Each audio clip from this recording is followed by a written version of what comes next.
Hi, welcome to IT பிக்னஸ். இன்னைக்கு நம்ம என்ன பார்க்க போறோம்னா, நார்மலா ஒரு லேப்டாப்பை டிவியில் எப்படி கனெக்ட் பண்றதுன்னு தான்.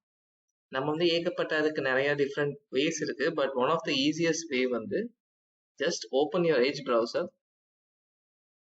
எட்ஜ் ப்ரௌசர் ஓப்பன் பண்ணதும் 3 டாட்ஸ் கிளிக் பண்ணிக்கோங்க. மோர் டூல்ஸ் ஆப்ஷன் செலக்ட் பண்ணிக்கோங்க. காஸ்ட் மீடியா டு டிவைஸ் இதை கிளிக் பண்ணிக்கோங்க. கிளிக் பண்ணதும் உங்களுக்கு இந்த மாதிரி ஒரு இது பாப்அப் ஆகும்.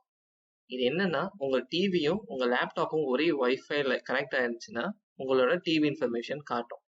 இதுல என்ன இருக்குன்னா, காஸ்ட் டேப்னு இருக்கு. அதாவது நீங்க உங்களோட எட்ஜ் ப்ரௌசர் டேபை டிவில டிஸ்பிளே பண்ணலாம். பட் இன்கேஸ் நீங்க உங்களோட டெஸ்க்டாப்பு அப்படியே நீங்க காஸ்ட் பண்ணணும்னு நினைச்சீங்கன்னா, காஸ்ட் ஸ்கிரீன் கொடுங்க.